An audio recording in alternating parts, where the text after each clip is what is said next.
Hafatra entin'i Pasteur RATIANARIVO Rabarijaona. Mbola ampitombona amintsika mandrakariva rehefa ny fahasoavana mampiadalana avy amin'Andriamanitra raintsika tsy tompo ary fampiraisana amin'ny fanahy masina ivavaka isika. Ry Andriamanitra ray zanaka fanahy masina ao midera sy mankalaza mihavoninahitra anao zahay fa noho ny fitiavanao sy ny famindramponao dia velona Fpmm-Ziona tratra izao andro vaovao izao indray izay natolotra ho anay koa mankalaza anao sy mihavoninahitra anao zahay fa Andriamanitra tsara sady mpanao tsara ianao tianay amin'ny fitiavana tsy mety levina hatreo feno tompo izao fotoana izao araka ny haben'ny famindramponao diovy amin'ny rano sarobidy izay ho afaka amin'ny fahotana sy ny tsy fahamarina rehetra ary dia ka fananao masina mahery mba hiasa ty anatinay andrenesanay ny feonao mitena tompo araka ny fombanao vonintseno izay mpanomponao amin'ny anaranao Jesosy avy any Nazareta ilay tompony tompo sy mpanjaka ny mpanjaka nozony manisy mangataka izany vavaka izany. Alleluia. Amen. Ny fiadanan'ny tompo ravana itoetra amintsika mandrakariva ary Jesosy Kristy ilay fiandohana sy fiafarana no amintsika mandrakariva indrindra mandritra izao taona 2024 izao izay diavintsika Shabbat Shalom ho antsika tsirairay avy. Ny fiadanan'ny tompo amin'ity andro sabata ity itoetra ampontsika sy amfanantsika aneo ampitso ary mandrakizay izy tokoa ny fiandohana ary izy ny fiafarana izy no lay fiainana ary izy no mitantana antsika amin'ny tanakavana ny fahamarinany izy lay tsy miova maro sy ny mandrakizay no miantso antsika ihany koa ampatsiahivany antsika ny amin'ny fahafatesana sy ny famohazana amin'ny andro farany. Izay no hevitra badintsika ravana amin'ity andro ity, ny fahafatesana sy ny famohazana amin'ny andro farany. Zao mantsy rehefa maty ny olona na ratsy na tsara izy dia matory avokoa mandra-piandra ny fitsanganany tena amin'ny maty. Izany dia ilay fotoana iantsony ilay fantsangana tamin'ny maty ny tsirairay, na izy hitsangana ho amin'ny fiainana mandrakizay na izy hitsangana ho amin'ny fahafatesana faharoa. Ny ankamaroany dia indrisy fa hitsangana ho amin'ny fahafatesana faharoa araka ny voasoratra ao amin'ny filazantsara araka ny Jaona toko 5 ny andininy 720. Jaona toko 5 ny andininy 720 mivaky toy izao amin'ny anaran'i Jesosy Kristy. Dia hivoaka izy izay nanao tsara dia ho any amin'ny fitsanganana ho fiainana, fa izay nanao ratsy kosa dia ho any amin'ny fitsanganana ho fahameloana.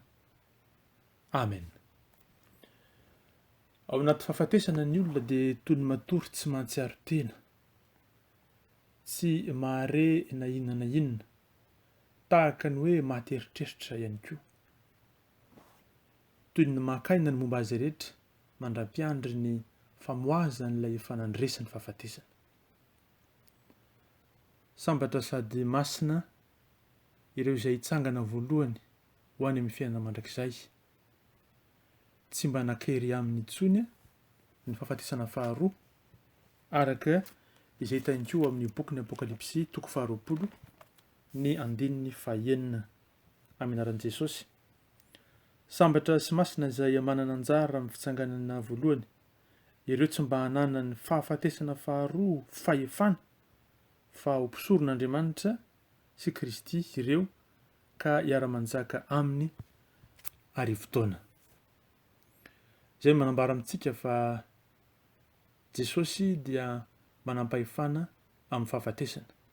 Ny olona rehefa maty dia tsy hoe automatika mbola velona koa ny fanahany, fa ny olona rehetra izay maty ka tsy manana ny tompo Jesosy dia maty ny momba azy rehetra, tsy mahatsapa ny inona intsony ary tsy hoe miantona amin'ny toerana anankiray fa miandry izany fitsanganana maty izany ho amin'ny fahafatesana faharoa. Fa izy rehetra kosa maty ao amin'ny tompo dia ao amin'ny tompo satria marina ny teny tompo hoe fa isika na maty na velona dia an'ny tompo ihany. Ary ny Korintiana faharoa toko 5:9 dia manambara hoe aleontsika ny tsy toetra amin'ny tena fa ny toetra any amin'ny tompo.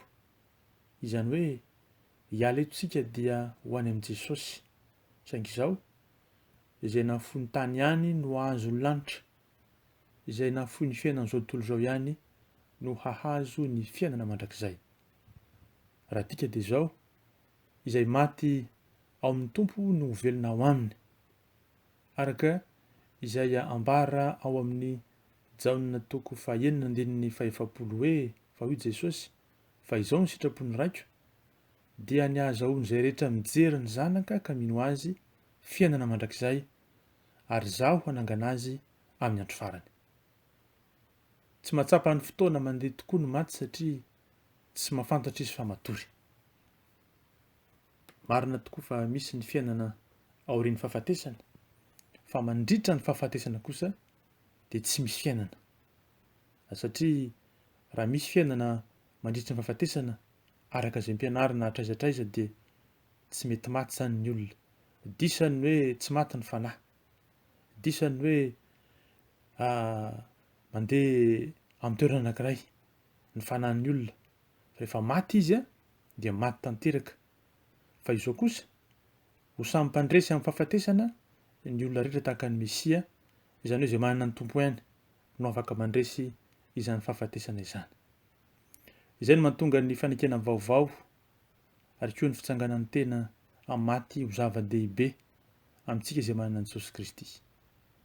Tehirizy mandrakariva ao amin'ny fanantsika ara ilay Jesosy Kristy izay fanangana maty sy fiainana, raha te hitoetra ao aminy isika aorian'ny fahafatesan'ny nofo sy ny fanahy.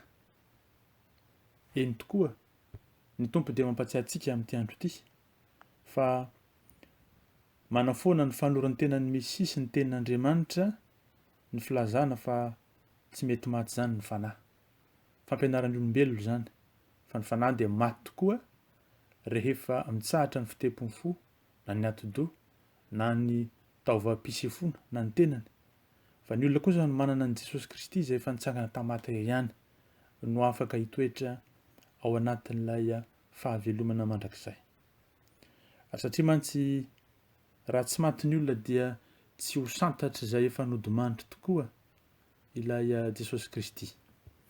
Izao no voalaza amin'ny Korintianina 1:2-20 minaran'i Jesosy fa izao no sitrapony raiko dia ny ahazahoany izay rehetra mijery ny zanaka ka mino azy fiainana mandrakizay, ary zaho hanangana azy amin'ny andro farany.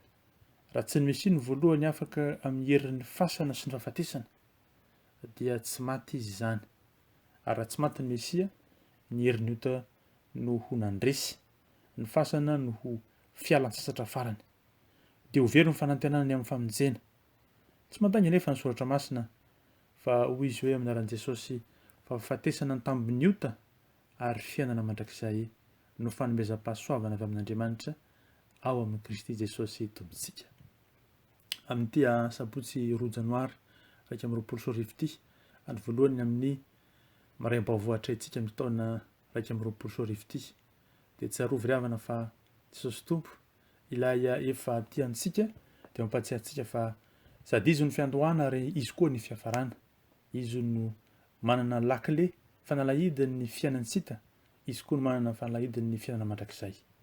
Fidio mandrakariva ny fiainana araka ny teny tompo hoe indro rehefa nataoko alohanao ny fahafatesana sy ny fiainana, fidiana amin'ny fiainana mba ho velona ianao. Endriavana aoka ho tsarotsika ny teny tompo, ny fanahy izay manota no ho faty. Mitondra atsika aiza ny tsy fahafantarana ny fahamarinana. Very sika sady tsy manam-panantenana miandry ny fahaapotehana raha toa ka tsy mahalala izany fahamarinana ny tenin'Andriamanitra izany. Tsaro fa nanome ny ainy tokoa antsika ilay Mesia. Eny nitsangana tamin'ny maty izy sady lamatoa amin'ny maty. Dia izy ilay nandony trosa ny hitantsika rehetra hatramin'ny fahafatesana. Eny izy ny lohan'ny tena dia ny fiangonana, izy ny voalohany dia ny lamatoa ny maty mba ho lohany amin'ny zavatra rehetra izy. Eny tokoa fa avy amin'ny Jesosy Kristy vavolombelona marina sy lamatoa amin'ny maty ary lehibe mpanjaka amin'ny tany, ho an'izay tiantsika koa ka namahantsika ho afaka amin'ny fahotantsika tamin'ny rany. Eny tokoa Paoly apôstôly dia nambara hoe indro zava-miafina no ambarako aminareo, tsy ho dimandry avokoa isika rehetra. Zany hoe ilay fiverenan'ny tompo dia andraisany ireo izay rehetra kosa mbola velona ka tratra izany fiverenana zany. Ry havako, mety tsy hahatratra ny fiverenan'ny tompo angamba ny sasany amintsika. Ry havako, ny zavatra tsy maintsy misy de zao, tsy maintsy ho faty ny olombelona tsiraray avy. Fa izay manana ny Jesosy Kristy irery ihany ka nametraka ny fiainany teo aminy no ho hanana fitahirizana eo ambany ny fahasoavany ka tsy mba hanan-kely amin'intsony ny fahafatesana. Izay irery ihany. Fa tsy manana ny tompo dia tsy maintsy ara ilay fahafatesana ka miandra ny fitsanganan'ny tena maty ho amin'ny fahaverezana na ny fahafatesana faharoa. Jesosy Kristy dia mampatsiahy antsika tokoa fa hivoaka izy ary izay nanao tsara ho izy dia amin'ny fitsanganana ho fiainana, fa izay nanao ratsy kosa dia amin'ny fitsanganana ho amin'ny fahameloana. Aoka ny fitsanganantsika amin'ny maty ary ho amin'ny fiainana mandrakizay, ho amin'ny fiainana izay omeny tompo antsika mba tsy ho very foana ilay fahafatesan'ny tompo Jesosy ny fitsanganany ary ny fitehirizany ny aintsika eo amin'ny isan'andro. N'Andriamanitra ny voninahitra ao antsika ny fiadanany hivavaka isika. Andriamanitra ray zanaka fany masina, manantena tokoa ilay Jerosalema vaovao zahay fa mba ho lasa tokoa ny lanitra voalohany sy ny tany voalohany ary ny ranomasina koa dia tsy hisy intsony. Fa tahaka ny Jaona apôstôly tokoa nahita ny tanàna masina Jerosalema vaovao nidina tahaka ny ampakarina. Izany ny fanantenana Jesosy amin'izao raso fotoana izao. Sotranao satria nasehonao miharihary tokoa fa ny fanahin'ny olona dia mety maty. Ary izay rehetra mitoetra amin'izao fahavelomana ety an-tany izao dia tsy maintsy handalo zany fahafatesana izany avokoa. Fa izay manana anao irery ihany Jesosy no tehirizina. Ka izahay na maty na velona dia anao ihany ary ny fahafatesana aza anao zao ny tompony satria ahitanao miharihary tokoa ny fanahinay. Mitsaoka anao sy mivonahitra anao, mankalaza anao ilay tompony tompo sy mpanjaka ny mpanjaka, ilay vavolombelony izay fanitsangana tamin'ny maty tokoa ianao. Ianao ny lahy matoa amin'ny maty Jesosy satria nandrava ny herin'ny fahafatesana. Rehefa fahafatesanao aiza ny herinao, fahafatesanao aiza ny fandronanao. Ary dia izany fahavelomana izany tokoa no izay mahatsiaro miharihary isan'andro fa efa novelomina tokoa izahay ary nataonao mipetraka eo amin'ny seza fiandrana miaraka aminao, hanjaka ary fotoana araka ny teninao. Misaotra sy mankasitraka anao tompo Jesosy noho izany, reto mpanomponao tsiraray avy amin'ity andro ity, atao vavolombelony ny fahavelomanao, atao vavolombelony ny fiainana mandrakizay, atao vavolombelony ilay fanjakanao izay efa mitoetra aty anatinay sy eo anivonay ity amin'izao tontolo izao misy anay fandalovana.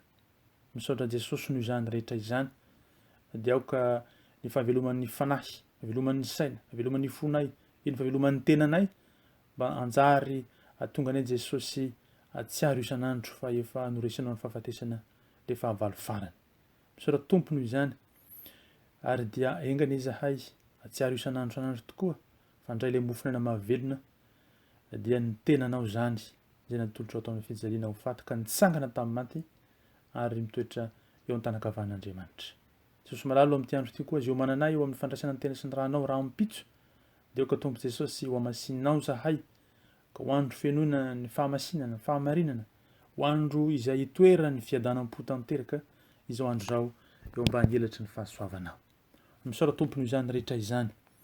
Faly tokoa izy satria efa hitanay sady ny Jerosalema vaovao, hitanay sady ny lanitrao, iny hitanay sady Andriamanitra ray izay mijery anay ety amin'ny fitoerana ivadiva ety ary koa momba anay amin'ny tanakavana amin'ny fahamarinanao satria hoanao hoe ino raha momba anareo isan'andro ambara-patonga ny fahataperan'izao tontolo izao. Eny efa hitanay sady tokoa ilay Jerosalema vaovao izay feno ny fiadanana, feno ny fahamarinana, feno ny fifaliana sy ny fahasambarana izay tolotrao anay vahoaka anao. Misaotra sy mankasitraka feno sy tanteraka Jesosy noho izany, dia aoka izany tokoa ny fanantenanay, hifampahirezanay fa tsy foana tsy akory ny fikerazana amin'ny tompo ary dia miharihary tokoa ilay fahavelomana tolotrao anay mandritra izay taona 120 izao izay tsy arovanay tokoa fa mba ho hira ihany tokoa izahay araka ny vavaka izay nataonao Jesosy ho an'ny mpianatrao. Anao ny derany aza ny voninahitra ary tompony tompo sy mpanjaka ny mpanjaka. Fa amin'ny kosa ny fahasoavanao Jesosy Kristy, ny fitiavanao Andriamanitra ray, ny herin'ny fampiraisana avy amin'ny fany masina fa mitany tokoa ny tompo dia miaro anay, mampamirapiratra ny tavany amin'ny tokony tompo dia mindra fo aminay, manandratra ny tavany amin'ny tokony tompo dia mameno ny fiadanana. Misaotra Jesosy eo. Alleluia. Amen.